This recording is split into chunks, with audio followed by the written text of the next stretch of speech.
रेत? ये सब क्या है? मेरा सामान कहाँ है? ये जो कुछ भी तुम हड़पने के सपने देख रही हो वो ऐसे रेत की तरह तुम्हारे हाथ से फिसल जाएगा। मुसीबत जी, मेरा सब सामान किधर है? मैडम थोड़ा लॉजिक से काम लो ना। अब अगर सामान की जगह पर रेत है तो सामान उस जगह पर हो सकता है जहां पर रेत हो। रेत? समंदर? आपने मेरा सामान बीच की साइड पे रख दिया। बिंगो।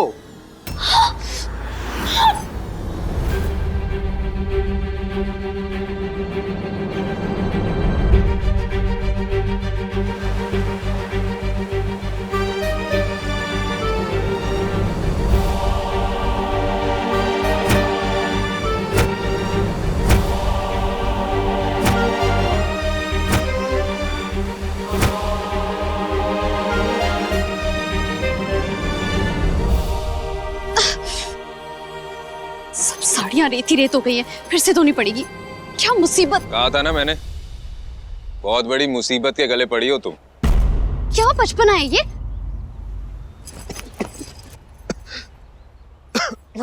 अरे जस्ट स्टॉप इट। सब कपड़ों में मिट्टी मिट्टी मिला दी। तुम हमारे बिजनेस पे मिट्टी मिलाना चाहती हो? तुम्हारे कपड़ों में थोड़ी सी मिट्टी क्या पड़ गई, बहुत प्रॉब्लम हो रही है। मुझे ना आपके बिजनेस में कोई इंटरेस्ट नहीं है और मैंने ये साफ साफ मिल को कह दिया है कि मुझे बिजनेस हेड नहीं बनना है। हाँ, आंसू बहा के नंबर बनाने के लिए माँ के सामने कह दिया होगा तुमने, जबकि तुम अच्छी तरह से जानती हो कि माँ अपना डिसीजन बना चुकी है। जिस आदमी को मुझ पे भरोसा ही नहीं है ना, उसे सफाई देने का क्या फायदा? मुझे ना कोई फर्क नहीं पड़ता, जो समझ जाए समझे। देखो, मेरी बातों को ताने समझ के डिसमिस मत कर देना तुम। ये वार्निंग है मेरी। मेरे घर, मेरी प्रॉपर्टी, मेरे बिजनेस, किसी चीज में तुम्हारा कोई हिस्सा नहीं है और ना कभी होगा।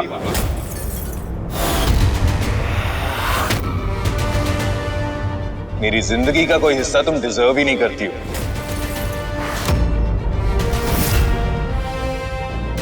इस घर से तुम्हें 1 रुपया भी ले जाने नहीं दूंगा मैं। नहीं लेके जाऊंगी, बल्कि देकर जाऊंगी। वो जो बिल उस दिन आपने मेरे हाथ में थमाया था ना, वो सब चुका कर जाऊंगी।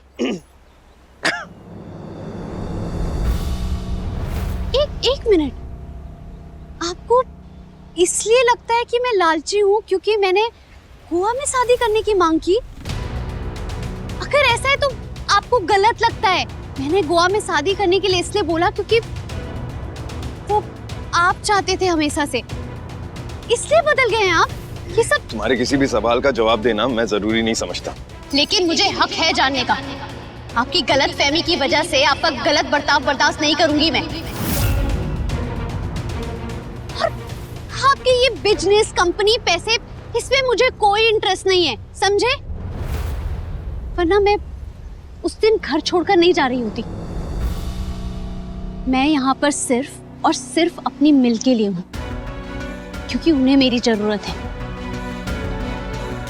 और मेरा कानूड़ा जानता है कि मैं उन्हें अपनी माँ की जगह दे चुकी हूँ। लिसन, तुम्हारा नहीं, ये जो इमोशनल ड्रामा है ना, ये मेरे साथ काम नहीं करेगा। ठीक है, तो अभी की अभी सब सच्चाई सब घर वालों के सामने बता देते हैं ना कि क्या हो रहा है। मैं भी चाहती हूँ कि उन सबको पता चले कि बंद कमरे के पीछे आप मेरे साथ कैसा बर्ताव करते हैं। चलिए। क्यों रुक गए? बताइए। अपनी माँ के बारे में सोच के ना, मैं भी उन्हीं के लिए रुकी हूँ। लेकिन अगर मेरे पति मेरे साथ अच्छे से बर्ताव नहीं कर सकते ना, तो मुझे मजबूरन यहाँ से जाना पड़ेगा। हमारे रिश्ते में हमेशा प्यार से पहले इज्जत होगी। प्यार में तो लोग अंधे हो जाते हैं, लेकिन इज्जत आंखों की रोशनी की तरह अनमोल होती है। मैं हमेशा तुम्हारी हर विश, हर ख्वाहिश को अपने आप से आगे रखूंगा। जैसे कृष्ण और राधा को राधे कृष्ण बुलाया जाता है, वैसे ही हमारे रिश्ते में तुम हमेशा मुझसे आगे होगी। मैं भी कहाँ शादी के दिन आपके वचन सुन के अपने आप को नसीब वाली समझ रही थी, लेकिन मैं तो भूल गई थी कि वचन देने में और वचन निभाने में बहुत फर्क होता है। आप ही ने कहा था ना कि हम हमेशा नंदिनी और दर्श रहेंगे, लेकिन अगर हमारे साथ रहने में इज्जत ना हो तो ये नंदिनी भी दर्श के साथ नहीं रहेगी।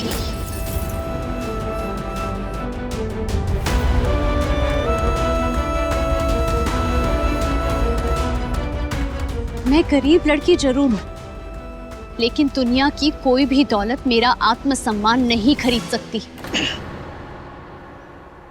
कैसे करूं मैं तुम्हारी इज्जत? नहीं कर सकता मैं तुमसे प्यार, क्योंकि मेरे दिल में तुम्हारे लिए नफरत भरी हुई है।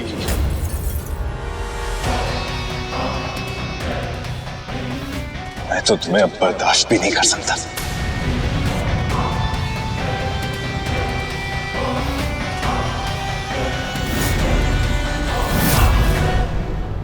चलिए, आप और मुझ में कुछ तो एक जैसा है। आपकी और मेरी बर्दाश्त करने की हद बहुत छोटी है। अब आप भी आशा मत कीजिएगा कि मैं अपनी बेइज्जती बर्दाश्त करूंगी।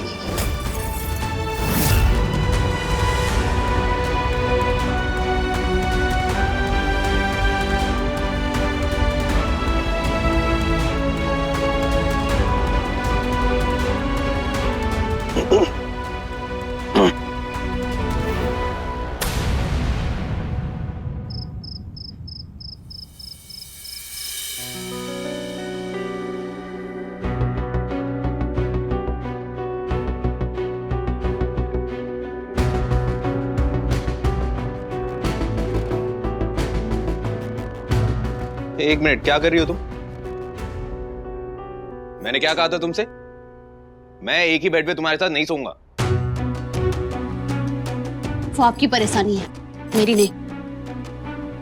मैंने भी बता दिया था कि पति के साथ रहते हुए मैं फर्श पे नहीं सोऊंगी, और आप जाके किसी भी कमरे में सो सकते हैं। लेकिन हाँ, ये सोच लेना, अगर मिलने देख लिया तो क्या जवाब देंगे। तुम डरा रही हो मुझे? तुम्हें क्या लगता है माँ का नाम लेके मुझे डराओगी तो मैं यहाँ एक ही बेड पे सो जाऊंगा? नो, इससे बेटर तो होगा कि मैं बाथरूम में जाके सो जाऊं। वो आपकी मर्जी।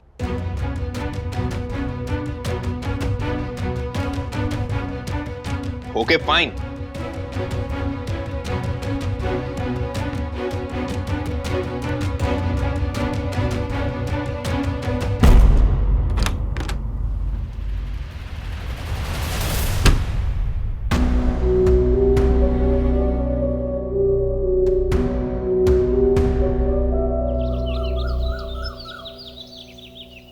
सॉरी बापूजी, सॉरी। मुझे लगा आप मुझसे खुश हो जाओगे, इसलिए मैं।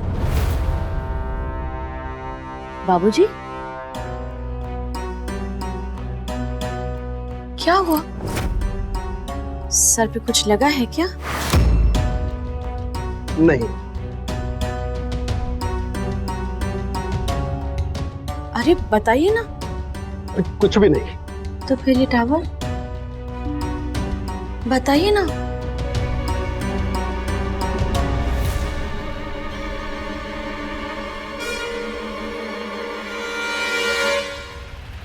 ये हुआ।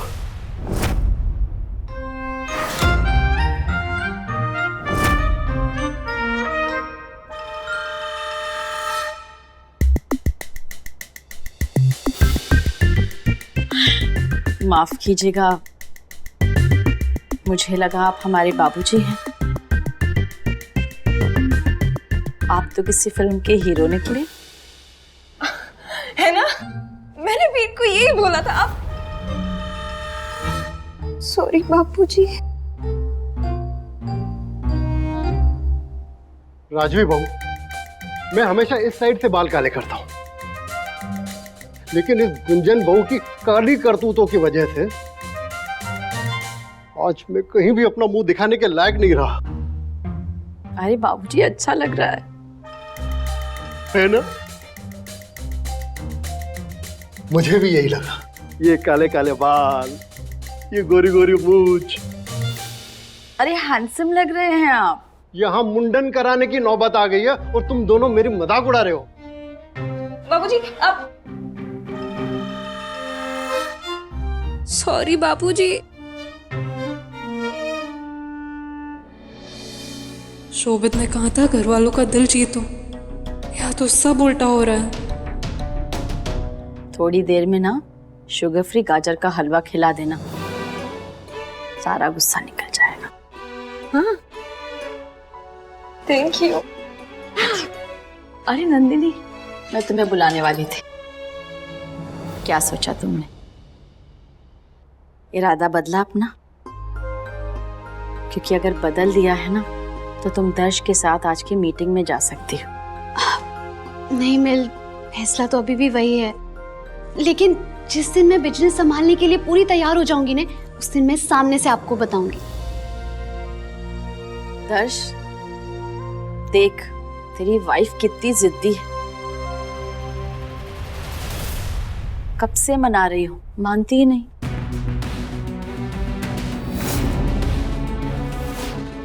पर मैं भी राजवीर रावल हूँ, आज नहीं तो कल मना ही लूंगी।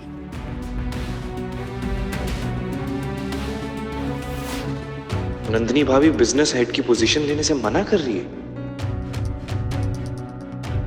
माँ मुझे भी यही लगता है कि नंदिनी को सी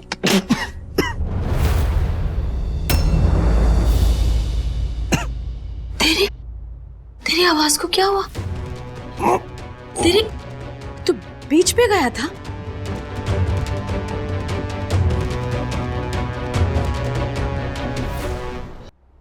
तुझे रेत से एलर्जी है ना दर्श? बड़े चले थे मुझे परेशान करने,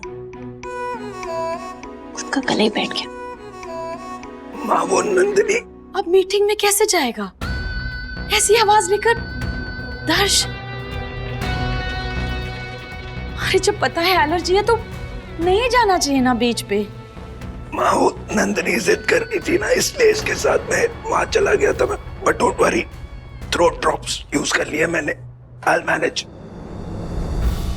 अब नंदिनी जाएगी तेरे साथ में मीटिंग में। नंदिनी,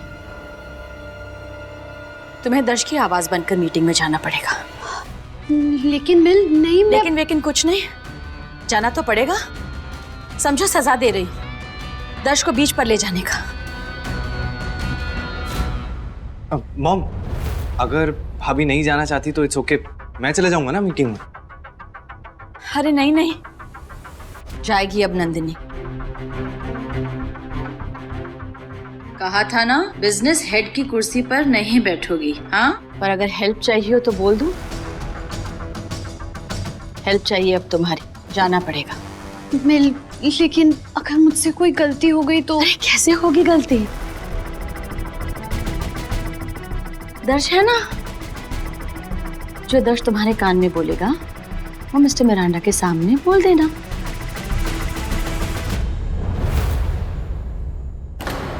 तो ये था भाई का प्लान।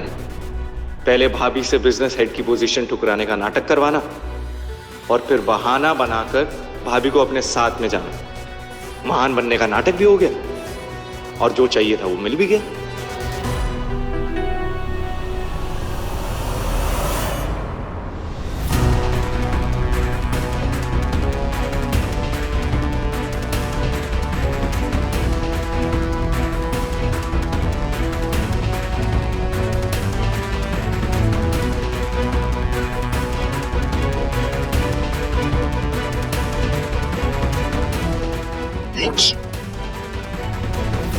नंदिनी, इतनी नर्वस क्यों हूं?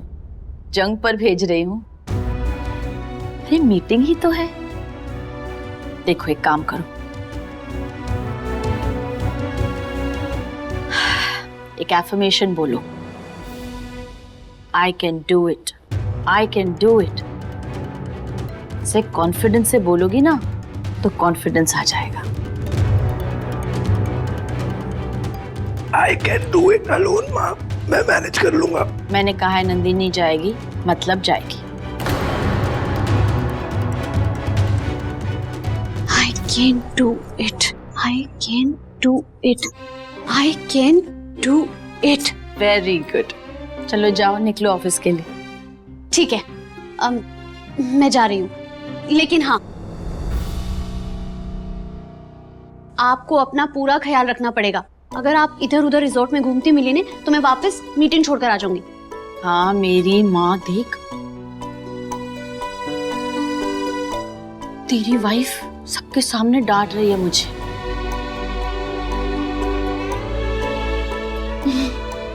मेरी माँ, ये रही किताब, दिन भर बेड पर बैठे रहूंगी, कहीं बाहर नहीं जाऊंगी। ठीक, चलो निकलो ऑफिस के लिए।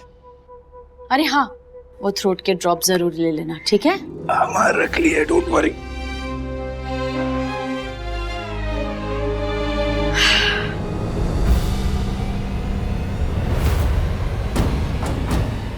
क्या हुआ शोभित?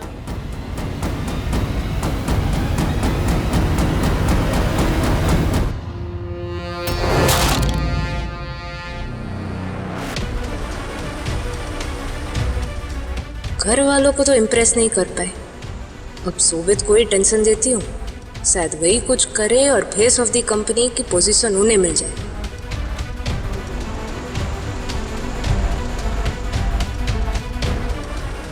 सोबित, आपने सुना रॉयल फैमिली के बारे में?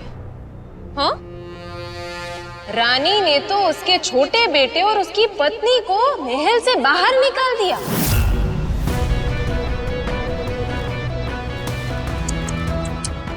कैसी रानी है ने वो, सब कुछ उसने अपने बड़े बेटे और उसकी पत्नी को दे दिया।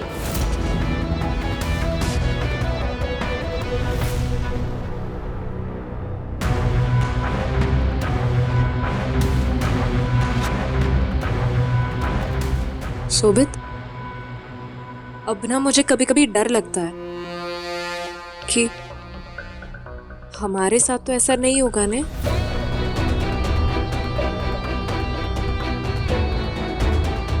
आपको पता है, उस दिन पारुल चाची हंसते हंसते क्या कह रही थी कि सोबित का तो हमेशा सेकंड नंबर ही होता है। पढ़ाई में सेकंड नंबर, खेलकूद में सेकंड नंबर, और पहला नंबर तो हमेशा दर्द साहब का रहता है। सोबित, हम क्या हमेशा ऐसे सेकंड क्लास वाले बन के रह जाएंगे? हाँ? मुझसे शादी क्यों की?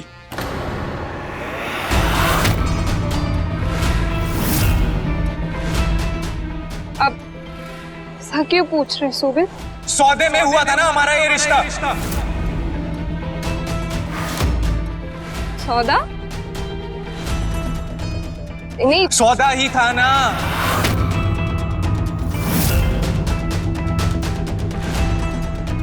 हाँ, कि नंदिनी की शादी भाई के साथ तभी होगी जब तुम्हारी मेरी शादी फिक्स होगी।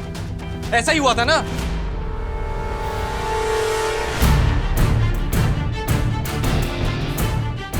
सोबित को बाकी शर्त के बारे में कैसे पता चला?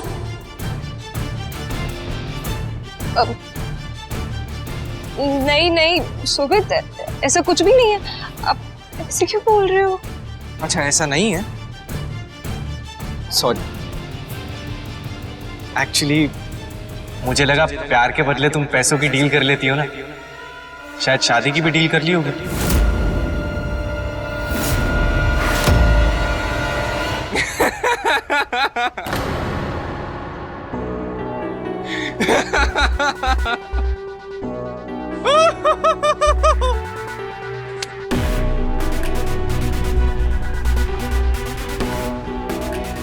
सोबित,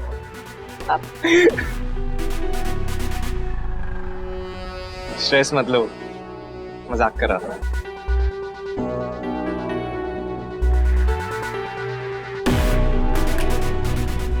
सोबित,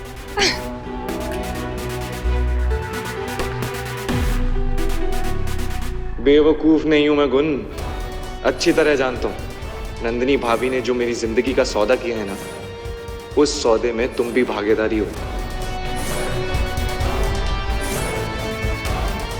और एक ना एक दिन नंदिनी भाभी और तुम्हें ये बात सबके सामने एक्सेप्ट करनी होगी।